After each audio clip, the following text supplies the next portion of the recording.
What season is this for you? I was trying to find a delicate way to say that. That's okay. This is my 11th season with the company. Yeah, it's exciting. It doesn't feel like it's been 11 years. It really doesn't. But it is. and it's still exciting. I'm still having a great time. I'm still discovering new roles. I'm still having fun. So, yeah, keep going. That says something because obviously he knows how you move. And he knows what will look good on you. So I'm sure at this point, when he's imagining choreography, he makes it look perfect on the show.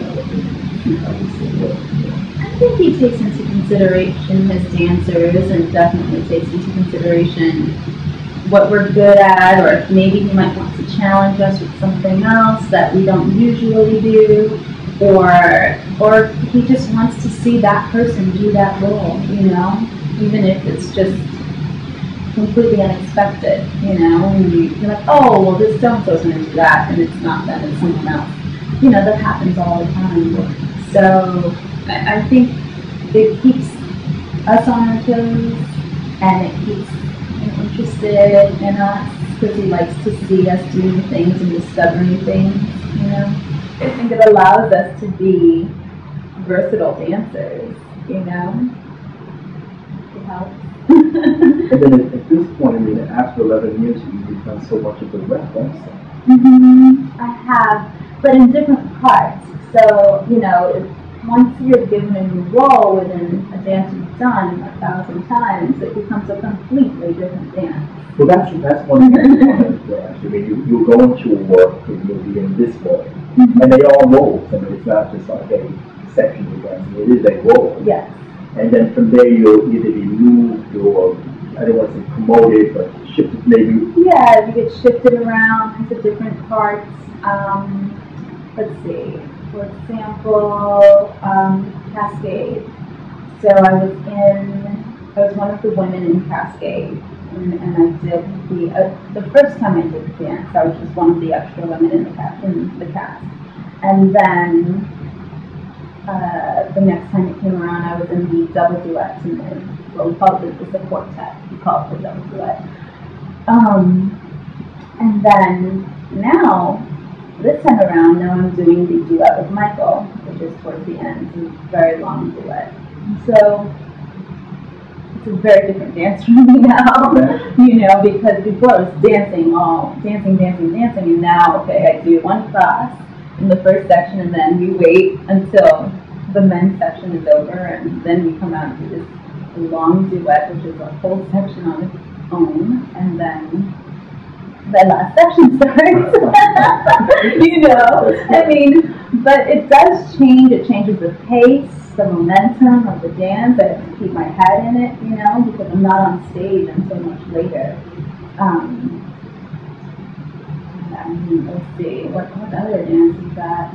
I, for a short period of time, did in Speaking in Tongues, the party girl, because someone was out. And so I had a chance to experience that role, and now the dance is back again, and now I'm in a different role, which is the older version of the daughter in that dance.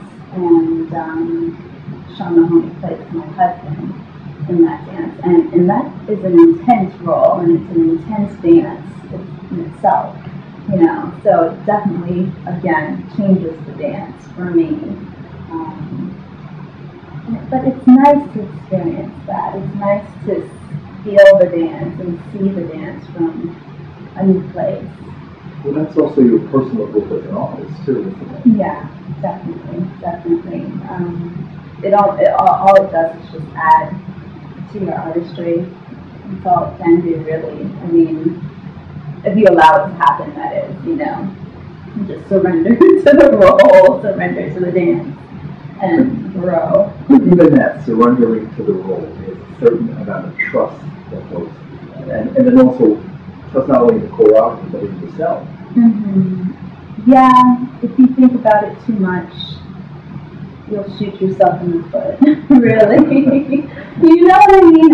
It's like, when you learn your role initially, of course you're going to think about it. And as long as you know that you've put the work in, you've done your homework, you've rehearsed and you've gone over it 1,000 times, you've researched the role, you've asked as many questions as you possibly can, then after that you really need to trust it. You've done your part, you know? And when you're on stage, just surrender and trust it. And if you're doing something wrong, someone will tell you. If you go too far, they will tell you. It's best, I say, to go beyond what you think you can do, and then they can always pull you back in and, you know, reel you back a little bit. But to hold back and to never know, you know, how far you can go, it's hard to push someone, you know. So I just have to allow myself to trust it and surrender and know that it's going to be okay.